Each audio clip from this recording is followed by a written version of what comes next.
Between the hills, the stars, the sky, the river so clear, river so clear.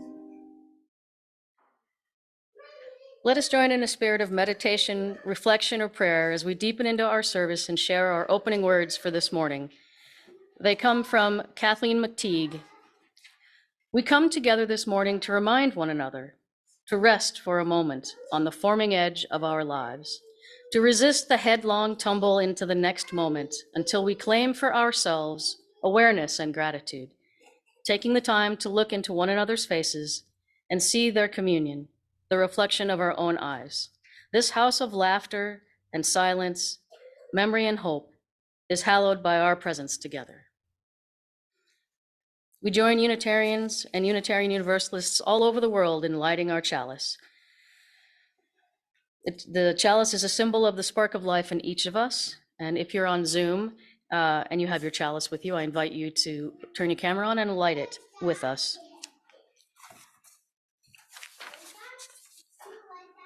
Our chalice lighting words are by Christine Robinson. And we gather this hour as people of faith, with joys and sorrows, gifts and needs. We light this beacon of hope, sign of our quest for truth and meaning, in celebration of the life we share together. I seek the spirit of a child who meets us naturally, the child who sings the world alive and greets the morning sun with glee. Children are real beyond all odds. May I see joy's a gift to our hearts. I seek the freedom of a child who loves instinctively, who lights our day with just a smile, shines that light on all we see. Children are real beyond our fears. May I see most a gift to our tears. I seek the wonder of a child who sees delightfully. Now clouds and clouds, now golden sun, imagination true and free. Children are real beyond our eyes. May I see faith's the gift to our eyes. All right, well, thank you, everyone. Christy is going to come forward and hang out with me, and we're going to have a very casual conversation, Christy, and about just raising children in the UU faith and being an adult and caring about children and faithfulness. So not just about parenthood. So I want to make sure that this is inclusionary, and you can call me in on that at any time. But I just thought it was really interesting as I was trying to think about what we wanted to talk about today. I was really seeing parenting from two ends of the spectrum with our active young family that Christy is leading back there with Matt, and my end of parenting where I'm seeing my babies off to college. And so I just thought we might have a nice conversation about what this has meant and why we make the choices we do. But before we go there, I want to read you a prologue to our conversation, and this is titled "It Matters What We Believe," and it's by Sophia Lyons-Foz. Some beliefs are like walled gardens. They encourage exclusiveness and the feeling of being especially privileged. Other beliefs are expansive and lead the way into wider and deeper sympathies. Some beliefs are like shadows, clouding children's days and fears of unknown calamities. Other beliefs are like sunshine, blessing children with the warmth of happiness. Some beliefs are divisive, separating saved from unsaved, friends from enemies. Other beliefs are bonds in a world community where sincere differences beautify the pattern. Some beliefs are like blinders, shutting off the power to choose one's own direction. Other beliefs are like gateways, opening wide vistas for exploration. Some beliefs weaken a person's selfhood. They blight the growth of resourcefulness. Other beliefs nurture self-confidence and enrich the feeling of personal worth. Some beliefs are rigid, like the body of death, impotent in a changing world. And other beliefs are pliable, like a young sapling, ever growing with the upward thrust of life. As I said earlier, I've heard from some friends and friends of friends lately who are just really struggling with what it takes to hold space for your family in general, in these times, in a lot of ways. And so I was thinking a lot about the time, and I also for Christmas had a bunch of videotapes digitized and watched these old videos of one of the first videos is and it's going to get a little intimate here because we're talking about parenting, but it's my big bare belly 9 months in with the twins and how it was moving all over, and Shad kept holding the camera but kind of gagging. And I remember saying to him, it looked like there were aliens inside of me. It was terrible. And I said, well, I'm sorry that your children are repulsing you, that I'm growing. But you know, when they're inside of you, you get to control the environment, right? When they leave you, when they come out and they leave you, whether it's physically or, you know, physically down the road like I'm facing, it's a whole different world. And I thought so much about when my kids were young about how to expose them to the things they wouldn't know because of where we live, because of where we are and the choices we made. And I wanted to figure out how to bring the world to them without being a person who had the means to go and take them into the world. And so for me, a lot of that was this place. And I just thought it would be maybe a little bit of a conversation to have with someone who's recently brought their children into this place. So Christy agreed to do that. And I think that that is really my first question. If you don't mind, if you could just tell us your name and where you're from and maybe a little context, but then why, what drew you to this UU faith, this place as a parent in particular? Okay. So I grew up in Madison, Wisconsin. Oh, my name is Christy Ringgenberg. I grew up in Madison, Wisconsin, and then went to school in Minnesota, in Minneapolis, Minnesota, and was there for about 20 years, where I met my husband, Matt. And then we started our family there. All three of our kids were born there. And about 2 years ago, we decided to move to Bismarck to be closer to his family because he grew up here. We wanted more help. We didn't want it to be just us alone in Minneapolis. And we had a good community in Minneapolis, a community of friends, and our neighborhood was a really good neighborhood. We had a little posse of children that we would pick up every night and go around the block. And so the community was good, but we needed more than that for our family. And we needed somebody that we could just call to take the kids sometimes. And we didn't have that in Minneapolis. So about 2 years ago, we moved here. The UU faith, we had some experience with it while we were in Minneapolis. I have a good friend who is very active in the UU church in Minneapolis. And so we had been exposed to it, but all exposures to it didn't really tell us what it was about. And we had both been raised Catholic, and so that we had a very strong idea of what Catholicism was, and we understood that. So when we looked for faith communities in Minneapolis, we always went to Catholic churches. We always searched for Catholicism because we understood that. And the experience with UU, we knew that it was welcoming and kind of non-denominational, but that was as much as we knew about it. So I don't think we ever considered it while we were there. And so for a long time, we went to St. Joan of Arc, which was the Catholic church. But we nicknamed it Blaspheme Catholic because they had a big social justice piece to it. They were very welcoming to LGBTQA. The only reason they weren't kicked out of the diocese is because they brought in so much money because everybody felt at home there. They even had a woman who was delivering the homily, which is unheard of in the Catholic Church, and she eventually left because it wasn't really allowed. But we went there for a while, but then with the kids, it became increasingly hard to make it to that church. It was across town and it would turn into a 4-hour event. So we searched for other churches, but it always ended the same with me wrangling toddlers in the hard pew, sweating to death and not hearing anything that was happening. So eventually that just fell off.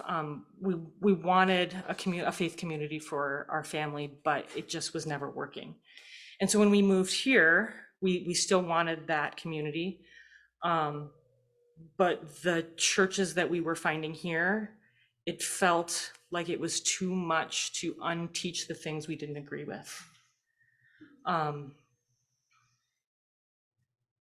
So our in-laws always said to us, like, yes, we don't believe this part and we don't believe that part, but for us that just became insurmountable. It was too much. So then we started to consider UU again. And so we came here and we're like, we'll give it 3 months. We'll see how it is. Where are we at your time frame? Oh, yeah. Are you? I think we're well beyond. Oh, okay, good. Well beyond. We're staying. Okay. We're committed. Matt's on the board. He's on the board everywhere we go, so we stay. What were we talking about? Oh, then you said you give it 3 months. Oh, we said we'd give it 3 months. We'll give it a real try, we said. But it fell in line with all of our values and all the things that we believe. And for our family, we need something outside of your parents to tell you, to guide your morality and to guide your values. Because I have 2 daughters, and you know how well you listen to your mother, right? Like your mother says, this is the way it is, and you say, no, it's not. Right, and that's my girls. But you need something outside of your parents that help guide you.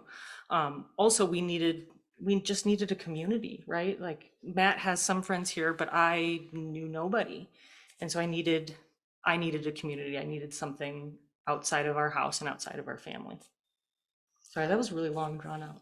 No, you're doing a way to really get good there. job. This is exactly, we got time. We got time. I think that's so interesting what you said about it's too much to unlearn what they're being taught, to unlearn the things that you don't agree with, because I know there's been times in my life where it's way easier to stay home on a Sunday morning and not do this. It is. It's so much easier, whether you are a person who is in the world and Sunday is just a day of respite, or you're a person in the world who's wrangling small children or one child or whatever it is you're wrangling. So it's a commitment to do this. I always remember, and I'm curious about this, and since you've been here, we have had a lot of religious education. When my children were small and we came, we had a little bit of a larger community of young people and families who had that kind of space and experience. So we'll hope we can build that. But one of the things that I will never forget was when the kids were in elementary school, probably, and it was Christmas, this time of year, and everyone's talking about the baby Jesus and the wise men and the whole thing, and there was some conversation going in the back of the van when I thought, I don't know. So I said, boys, you know the Christmas story, right? You know what everybody's in the Christian faith is celebrating, what Christmas is about. And I honestly don't remember which kid it was, but it was probably Ryder, and he said, oh, yeah. That baby was born and then 3 magicians showed up. I was like, oh, crap. Because context, right? I think that if you live in this community, your children should have some context for what everybody else is talking about. And I'm curious, and they have a little bit more background, but do you find that there are challenges to date in being this? Because I remember, again, when my kids were small, and you go, where? That sounds weird. What is that? That kind of thing of how do you sort of steer or guide or help navigate being a minority in a religious sense in a community full of a lot of Catholics and a lot of Lutherans? I'm curious about your experience with that to date. With explaining that part of faith? Yeah, or if your children explain it to their friends, sort of how they're engaging in that. Have you experienced that to date? Well, we explained what UU is, and that you can have a variety of beliefs to come here. Yes. You don't necessarily have to believe in a higher power at all. And so she went to school, was explaining it to a friend. She's like, you don't even have to believe in God, or we don't believe in God. And we were like, well, no, it's not exactly it, but we believe in a higher power, but we also believe in these core values, and that wherever you end up, you should come back to these principles. And she was like, oh, okay. And then we had a broader conversation about our beliefs in higher power. And for her, that's fine. And she accepted that and she's fine with it. Maeve is a little bit more magical thinking. And so I think for her, she hears other people talking about Jesus and God, and for her it's still very I don't like unicorns, Jesus, God are kind of all in the same realm for her at this point. So we're going to have to do a little more work on that. But I'm hoping that we do get a children's program up and going, just so that there is another voice other than me saying this is where we are anchoring in these values, we are anchoring in these principles, and some of the other pieces aren't as important, but the way that we live our lives is important. And then this is our belief around a higher power. Will also came out, we went to some church in Minneapolis, a friend of ours church, and it was an Easter service. And she came running out, and they had done this children's service where it was Jesus is a superhero. And she came out with her little cape on, and she goes, Mom, Jesus is risen. He came back. And we were like, he was dead and he rose up again. He's risen. And we were like, do you know what that means? She's like, no. But she had her cape and was, so I think that's a struggle for me, is like, how do we center it more in reality and not in this like fantasy world where it's just where Jesus means Christmas and Christmas means presents. You know what I mean? Like drawing that line, and centering it in that we have these beliefs because it guides our life. I think that you are doing a better job of keeping your mind open, because one of the cons that I have found is that I have a lot of biases against other religions. And as your children get older, so I have, two 18-year-olds and a 22-year-old, I worry so much about their Catholic girlfriends.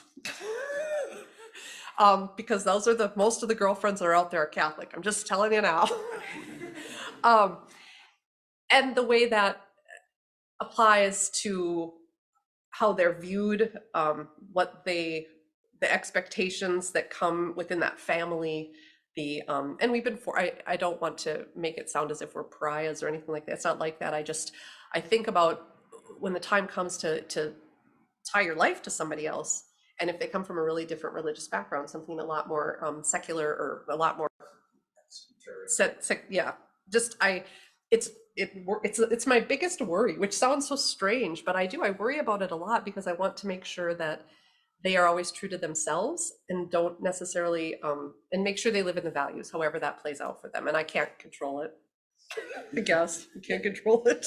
So I think this might lead into the next question. Yeah. But my mother, when she was Lutheran and my father was Catholic. But when we were talking about getting confirmed, and of course none of us wanted to be confirmed Catholic because it was work and you had to go to these classes. And so we said, why? And she said, it doesn't matter to me what you pick, but you need to pick something, because there has to be something outside of me telling you how to guide your life. And so I think about that with my kids. Like, what I like about the UU, and especially with the changes that have just happened, with the principle, we're switching to principles, is that correct? No, to values. Switching to values. Now I lost my train of thought. You like the switch that hurts. That it brings them back to those core values, right? And that no matter if they pick a religion, if they don't pick a religion, even within that, they can come back to those core values. And so I think that in my search for churches and communities, I've tried on several different things, but the values that my parents instilled in me made me say, no, this is not for me. Like at that superhero church, we were both like, no, this is not in line with our values. This is not Jesus is not a superhero. Like, he's a person who did these things. And then in various other churches I would go, and it would be very engaging in this big show and grand music. And then all of a sudden they'd be like, conversion therapy. And I was like, wait a second, I'm being sucked in, but it really doesn't match my core values. And so that's what I'm hoping for my kids, is that this will provide them with that anchor, no matter where they go. Even if they find a partner who is in a different religion, maybe they can have discussions around, this is within our values, this is not within our values, regardless of what the church is saying. I think it's fascinating to figure out how to navigate it at all. And one of the things that my mother, I grew up Methodist, and fairly liberal Methodist. I mean, my parents, the values that at the Unitarian church that we have now aren't that different than what I remember, just in a lot more structure. But one of the things that my mom is so proud to tell her friends, because she's got friends from that time when we were very involved in the Methodist church, and they'll say, oh, our children, they're completely unchurched. They don't, they don't go to any kind of service. They have no beliefs. They've just, they've given it all up. And they say, how about your children? And my mom says, both of my daughters are very committed Unitarians. And they have found a community that's really works for them, and they're very committed and believe in it. She said it's so rare among her peers. And so I just always thought that was a very interesting piece of pride for my 83-year-old mother that we found this place. And got a pretty similar story. What led me here actually was my son asking about being baptized to be saved to make sure he went to heaven, and I baptized him on the spot. I told him I had just as much authority as anybody else to baptize me. And my concern has always been that we're teaching our kids to be cynical. Because of that, you've got that bias that you admitted you have, and I do too, probably even more than you do. And my concern has always been that. Now, my son did end up going to the Methodist church and got confirmed and baptized.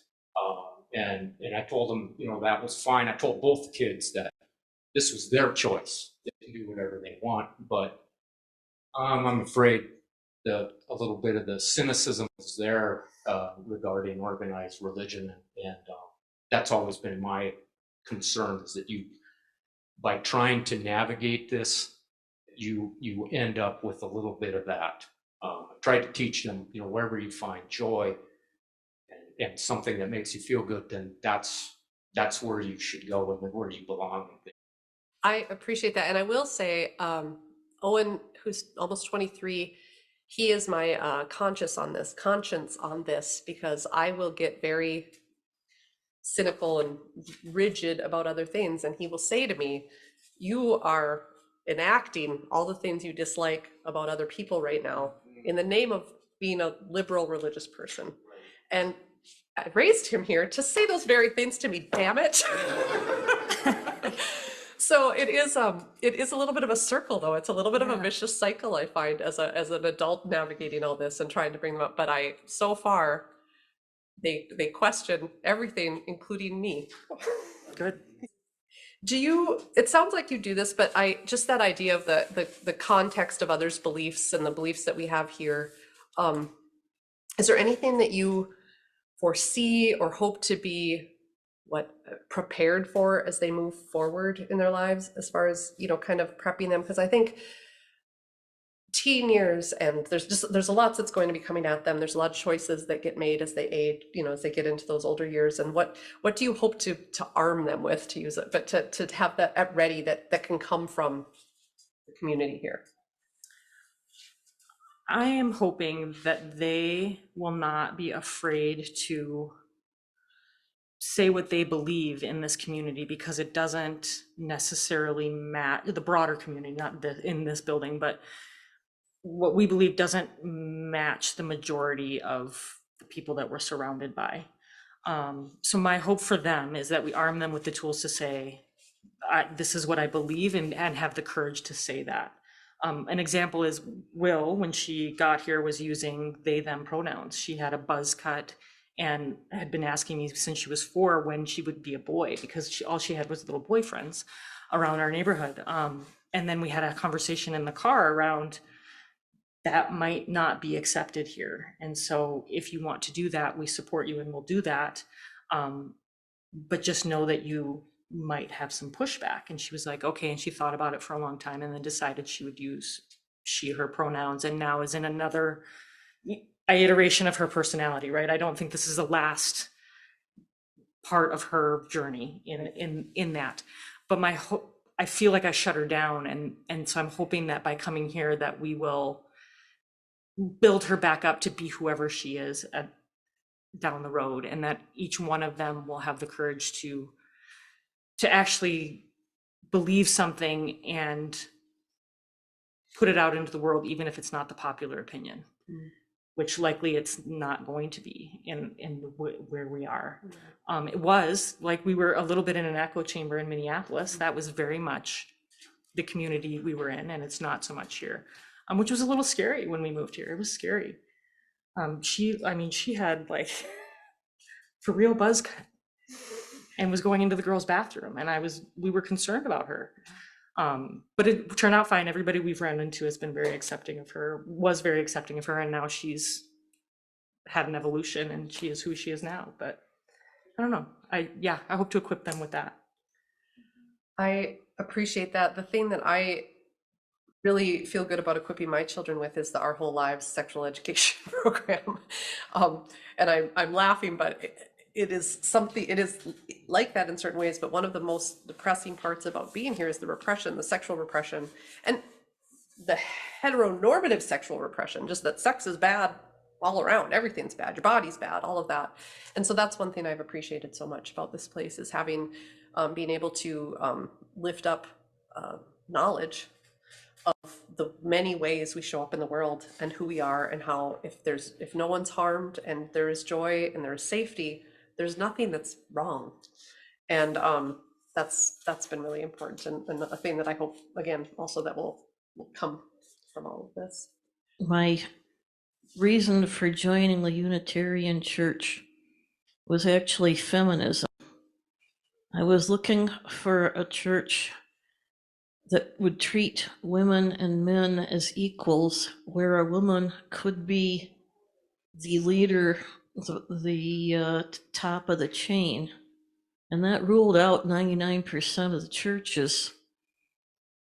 The other thing I was looking for was a church that would give the kids some kind of values to lean on. If I'm tempted to steal something, that something more than just mom and dad says it's wrong, something more than society says it's wrong. Well, we ended up with 2 boys. I hope I have managed to teach them to treat women as equals.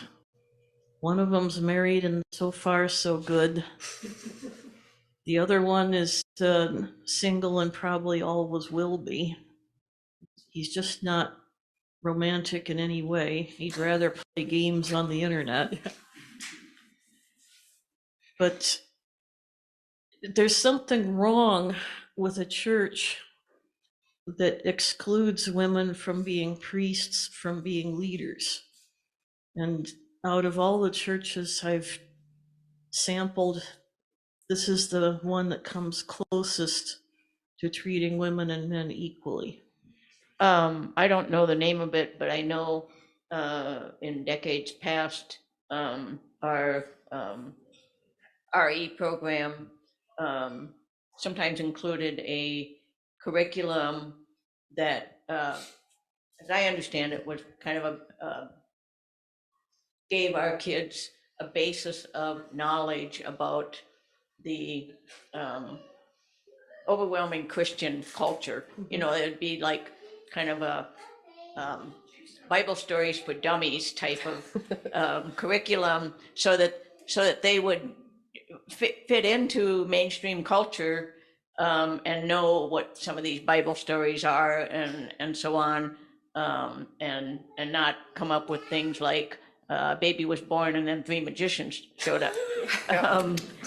So I don't remember the name of the theology curriculum, but it was designed to give our kids a basis in understanding the mainstream Christian culture, and not be ignorant about what they were surrounded by.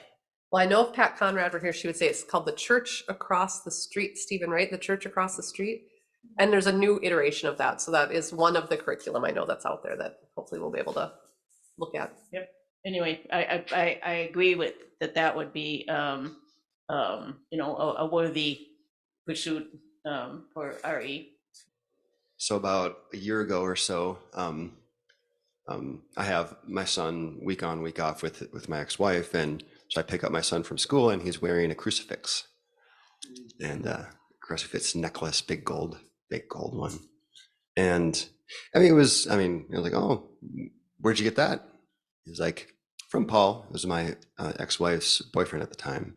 And, initially I tried my best to resist the, offense or I mean, I tried my best to, just accept it. And okay, he likes the necklace, and I tried to use it as a opportunity to start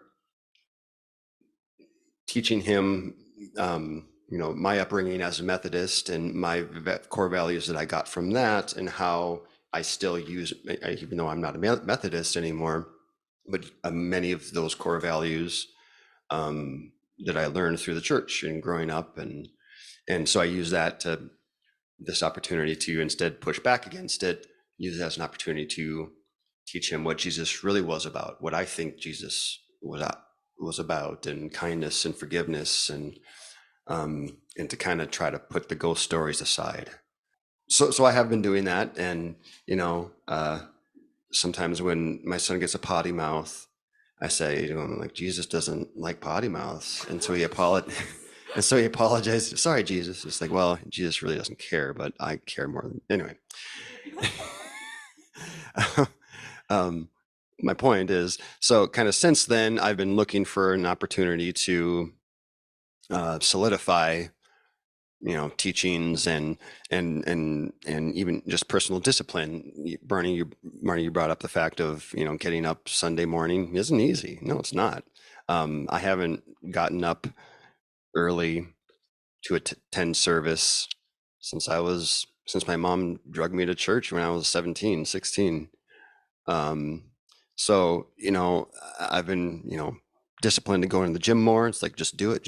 And it's like, well, this can be an additional part to the discipline of my life and getting structure and something to include my son in. And so that's kind of why we decided to start coming. Thank you. It's interesting, and we don't see my daughter, for instance, here when she's in Bismarck. We don't see her coming to church on Sunday morning. But as we sit and talk, her values are just awesome. Her acceptance of other people, of where a woman should be, of whatever, and as we've talked about, they're just awesome. And so Dad always says, you would really enjoy being part of that community. Yeah, Dad, I know. The fear isn't there of who she is and what she believes in. I'm really comfortable with where she is.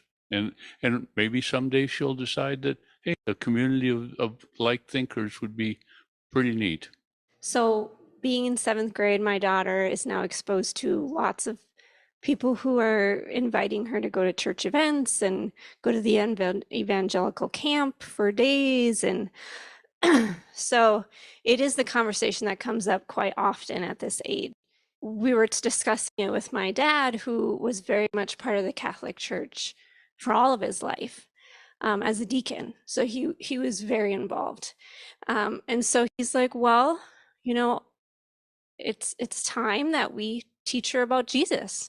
It's time that she knows the history, who the man was, why he was such an important figure for so many, and the good teachings about him. And so I was like, yeah. So we had part 1 session. There's going to be 4. And I'm just like sitting there, so fascinated, like, really? Wow, that's incredible. Because, all these things that you learn when you're little, it's just like, I'm going to go get donuts. Like, when are the donuts and the hot chocolate happening, right? So, and also he's 75. So it's just really nice for that conversation to take place while it still can, creating space for that. So maybe and I always tell him this, I'm like, I'm 41.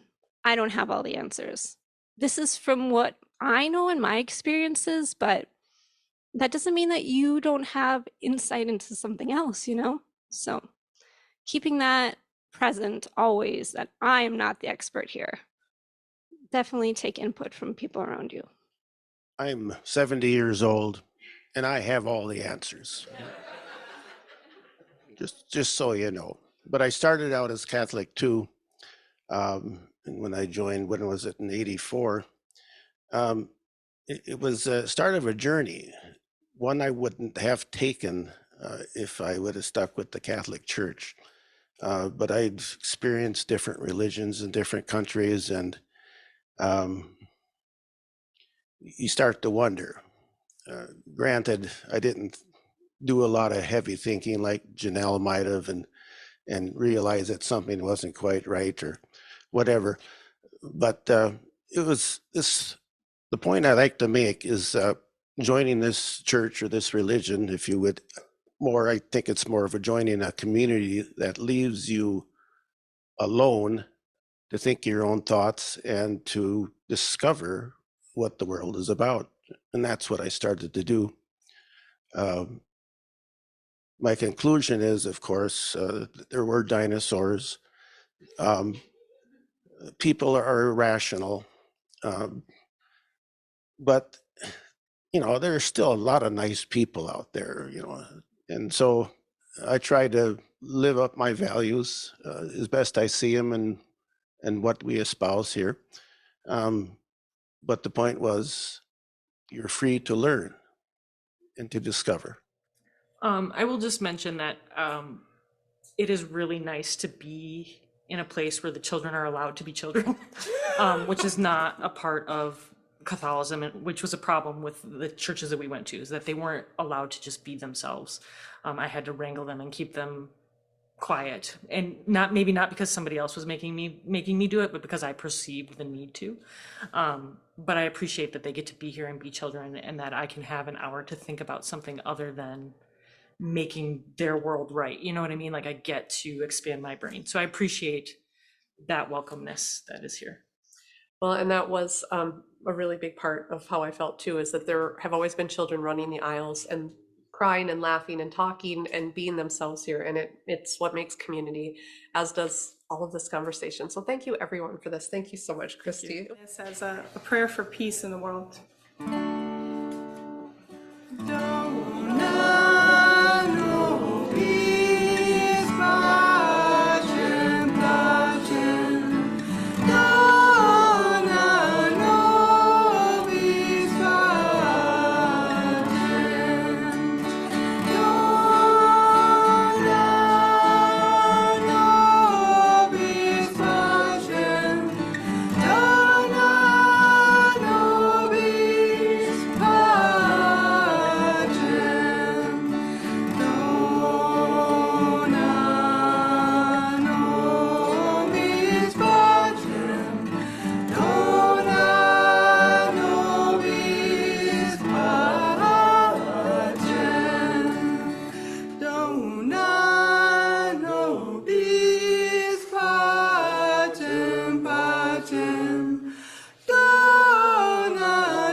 Be kind, be brave, be just, be merciful, be hopeful. This is how we keep the chalice flame burning until we are together again to light it anew.